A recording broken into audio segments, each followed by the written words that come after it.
Hello, beer tubers, and welcome to another beer review with me, Peter, the master of Hoppets. Today, joined by Brett. Evanomyces, checking out Verdant Putty again. We do this every year, pretty much. We've done it for 4 or 5 years almost. Yeah. Every time this beer is released, we get it. It's probably the most hyped hazy beer in Europe. I don't know if well, I guess it is. It's carrying the hype somewhat because people will still buy it like this one Instantly.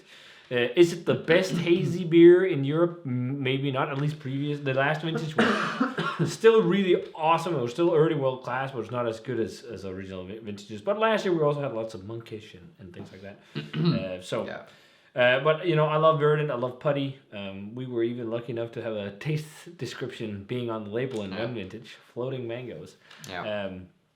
But if you haven't heard of Putty, you haven't been into haze in Europe for a long time, but I guess this is the quintessential hyped hazy European beer. And the only one really, because there's been some that's gotten hyped, but not to the level of Putty. No. Putty is... But I think it's because it was the first hazy double IPA that was crazy. Yeah, I think so. So this is an 8% double IPA, hazy, with Asaka, Galaxy, and Mosaic hops, both hot and cold side. Okay. So, and when they talk about making this beer Verdant, they talk about how this is the most hop saturated beer they do, and like straight out of the bat, it needs to sit for a bit before it's drinkable. But I actually think it's released more or less instantly this year, because this one is canned the 18th of January. Okay. And I saw a post like instantly, so it's 2 weeks old. But it's probably been sitting in the tank in a bright tank. Oh yeah, that's true. But there was 1 year where it had to sit in the cans. Oh. Where it was like 1 to 2 weeks old before they even released it in the cans. Well, let's check it out. So, is it a bit lighter in color? I think it's a bit brighter. It's a bit brighter. As dark. It's not as dark orange. Nope. Maybe, at least to my memory. I don't think it's as dark. I remember it as being a bit more orange. Crazy hazy, is it? Mine is pretty... Yours is hazier than mine, actually. Yeah. But you also got the last pour, so... Yeah. If they use their own yeast, the Verdant yeast, that also has a tendency to sometimes drop out. I don't know if they use but I've never seen a clear... I think they have a house yeast. New England IPA. No. Only the core range beers, at least in the beginning. But I think it was because they said they used USO5 and SO4 or something like that. Okay. Those beers. But... it looks great. Let's check out the aroma. Yeah, big time melon. It's definitely less earthy on the aroma than last year. Yeah, for sure. It's more juice. No, I didn't have the. But I'm sorry, but I can instantly smell them juiced out. Like it smells really nice, but it's like I've had so much juice bombs last year and this year. Like I'm not fired up anymore about this. Like it smells. I've felt like this for 2 years now. But I think I get points of where I'm like, oh yes, where I drink these crazy bright, dank, cushy beers that's like I love those. Yeah. And this smells amazing. It's a true Galaxy juice bomb. Yeah, this vintage. It's like melon mango juice bomb. But I can instantly smell like I'm so sick of juicy New England IPAs. Yeah. Not sick of them. I still really enjoy them. I just need a break. I need a break for at least a couple months. Yeah. Or just drinking them just once in a while, not all the time. Well, that's, because you're blogging, you drink them more regularly than I do. But for some reason I still feel a bit like you, but it smells really good though. Like huge Galaxy melon bomb. I'm getting papaya a lot too. Yeah, and I'm mango. also getting a bit of like fresh basil. Floating mangoes, maybe? Grass clippings? Yeah. It smells really good though. There is a touch of earthy spiciness underneath, but it's not a lot. I'm getting a bit of that slightly herbal, basil thing. There is that too, but I'm talking like earthy, spicy. Yeah, that's not really, and it's not onion at all in the aroma. Maybe a touch, but just it's very light. There's a bit of a bright mosaic vibe too. It smells really fucking good. Yeah. Let's try. Cheers. Cheers. Up the putt.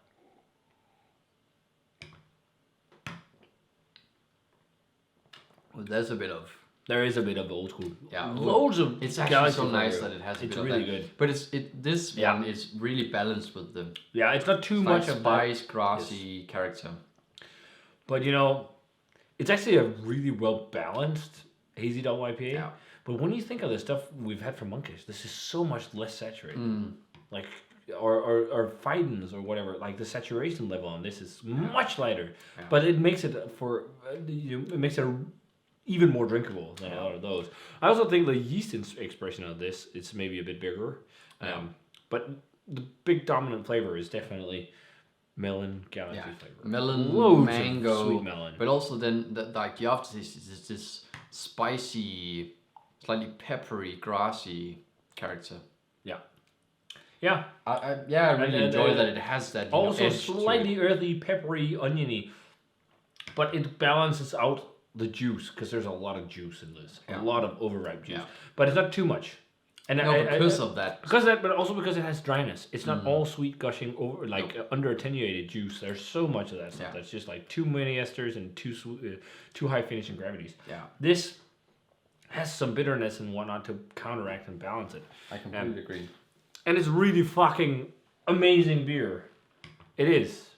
I'm just not screaming from the rooftops.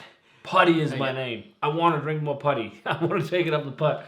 Because I think I've had too much juice. And nowadays I need something that's more, West Coast approach with less esters and less sweetness and more just bright dank hops. Yeah. But you cannot really say... I'm not going to fold it. I'm still going to give this a 96. Yeah. It's better than last year. Yeah. But I'm just getting to a point where I need a longer break from New England IPAs.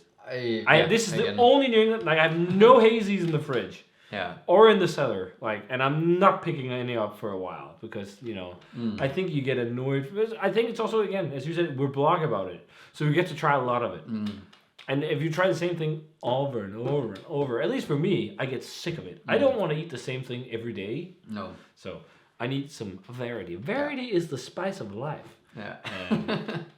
But it's fucking awesome. It's great double IPA. Yeah. Fucking go get some. It reminds me of it's a little more cohesive than some of the Fidens IPAs, but it's in that vein. It reminds me of what Equilibrium has become with the bigger production. Yeah, maybe. Because it's less crazy juicy. Yeah. Like again, we talk about it all the time. When Equilibrium, like OG Equilibrium, you could smell like the can from 2 meters away. Yeah. It was insane. Like that's how you, in my opinion, you should do like juice bombs. Like this crazy aromatic, like.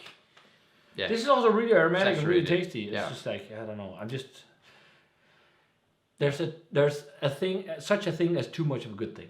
Mm-hmm. That being said, like I had so much juice in the fridge, like I'm getting so juiced out. Yeah. Like I completely agree, and again, I've talked about this for 2 years now. I just drink them less, on a less regular basis than you do. So when I get them, it's a bit more. Yeah, I still feel like it's a bit of a. Yeah, I don't know, just the same thing over and over. Yeah, I don't think this is necessarily the same thing over and over. No. Because it's really that's awesome. The thing I like about this is that it's some slightly different flavors and not just like the regular run-of-the-mill kind of New England IPA. And I definitely think it's better than last year. It's more fruit-forward, which is nice. It's not all earthiness. It's got a balance between both, which is what you'd want. Spice and fruit. And I like that some of that there. There's even like that hint of like a bright, almost cushy mosaic flavor. It's super light. And actually, the mosaic builds a bit when it sits in the glass. It's not a lot, but there's a bit of it. Yeah. I agree with like a 95, 96. Yeah. It's definitely world-class, that's for sure. It's just, again, too much of a good thing. Like, I'm not planning on buying any haze for the next foreseeable few months. No. Probably me neither. No. But that's the thing all the time. That's just how it is. If you drank this, for some reason though, we don't feel like that with big stouts. I don't know. But maybe it's also because we drink them more sparingly than IPAs. Because with the IPAs, you get them. It's like you need to drink them fresh. You need to drink them fresh. You need to drink them fresh. You end up drinking a lot of it. The front of the line, the front of the line, the front of the line. So they jump forward. Jump ahead of everything else. But another thing with stouts, especially the barrel-aged ones, you have a much wider spectrum of flavors because of different barrels and adjuncts and I just feel like there's much more diversity. Mm-hmm. In that genre. I think I'll go back to the 95 actually. Yeah, it's a 95. It's really good. Maybe tasty. Last year was lower. Like everything with ratings is in a aspect of frame of reference and what's going on with you if you rate subjectively. If I had to rate this subjectively according to the style, it would be like a 96, 97 maybe. Like it's pretty much what you want. Compared to the prime examples, it's lacking some things, but subjectively right now, it's a 95 is an amazing grade because it's an amazing beer. But it's just like I absolutely want to drink this beer. Yes, me too. I want to crush it. Yeah. But it's just like after one can, I don't need more haze I don't today. need I don't need more, more haze today. Yeah. I absolutely agree. So. But that's how it is. Yeah. You know, it's just been a style that's been so much everywhere. Yeah, and we but you know what? At one to... point, it was West Coast IPAs. Back in the day, that was I guess for a lot of people the same thing. I don't know. It wasn't for me, but I don't know. Yeah. I mean, I think back then I also drank more of a mix than I do now of styles. I drank Belgian beer and all kind of weird shit. Yeah. I don't really do that. Variety is the spice of life. That's the message with this. And get some something up the putt. Yeah. Because it's amazing. And it's still worth really a shot. fresh. And a huge shout out to Verdant for producing amazing beer. And take these ratings in terms of a subjective rating. And also what we said, objectively. I think we said or made it clear what. Yes, of course. Why we rate as just gotta state it. You can rate without being dicks. Yeah. So even though we've been dicks too. Yeah. Sometimes. Usually we aren't. But yeah, if you guys usually late in chairs. But if you guys had a chance to try Putty from 2022, let us know what you thought of it. Fantastic beer, worth a shot if you love the hazy stuff. Yeah. And as always, remember to comment, subscribe, check out the Facebook fan page and Twitter and Instagram. Give this video a thumbs up if you enjoyed it. Ring the bell for future notifications about videos. And we're going to say cheers. Cheers. See you guys in another beer review.